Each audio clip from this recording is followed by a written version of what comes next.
everyone, and welcome back to another episode of 5 Minutes in GI. Today, we're actually welcoming back Dr. Iris Wang, who joined us for two previous episodes back in 2024, one about the risk factors of GERD and another about pelvic floor dysfunction. So today's question is kind of piggybacking off of the last time that we had spoke about what types of documents that patients should bring to the first appointment with the GI specialist. And so today I was hoping we could talk about the best way for patients to advocate for themselves or for loved ones to advocate for another loved one.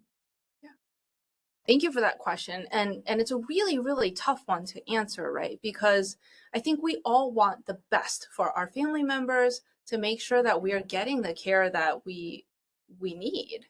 But sometimes there can be some feelings of not wanting to impose, or am I doing too much, right? And so it is really important to ask that question. And it's really important to think about kind of how best to advocate in an effective way. And while I don't have all the right answers, I can tell you what has been very helpful for me on a physician standpoint when patients do write in to advocate or to ask, right? And I think that, first of all, it's always good to be mindful of who's responding and how an office works. Because sometimes, there's a lot of portal messaging happening because we are now in this age where we can portal message with our doctors and our patient, and I can respond via the portal. But different practices use that portal differently. And many practices, when you write in a portal message, our nursing colleagues and our nursing triage system is going to get to that message first because that's what they're there for, is to help our patients. And you may hear from a nurse and not your physician. And that's sort of what happens sometimes in those practices, in our practice as well, and not to be surprised by that, right? And that's not it's just how the practice is being run.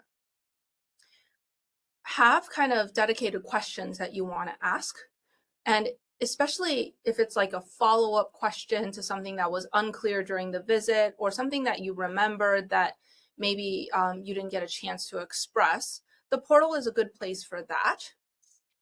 In order to kind of help clarify what just happened at the appointment. And that's a good place to sort of advocate either for clarity or for maybe another test that you thought you had wanted to mention but didn't get a chance to, right? That's a good way to do that. But be specific about what you are looking for and what you'd like answered.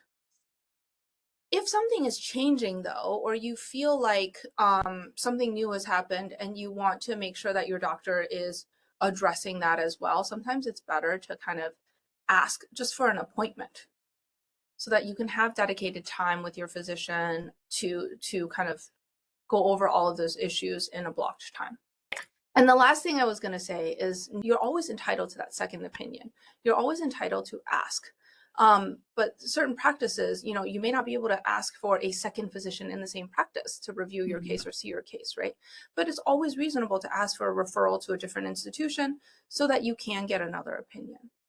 But if you ever run into problems, and because this is a very challenging space, I would definitely refer you back to organizations like IFFGD, who are patient advocates and have all of these resources and ways to help guide your advocacy and to help you advocate either for yourself or your loved one.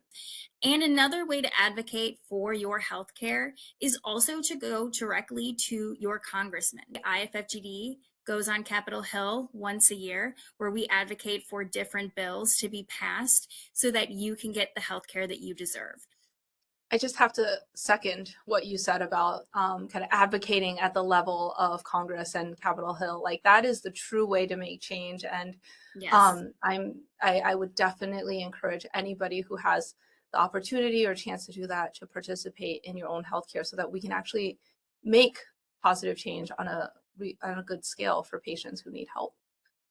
Thank you so much for talking to us today about different ways for patients to advocate for themselves. So that is actually all the time that we have for today.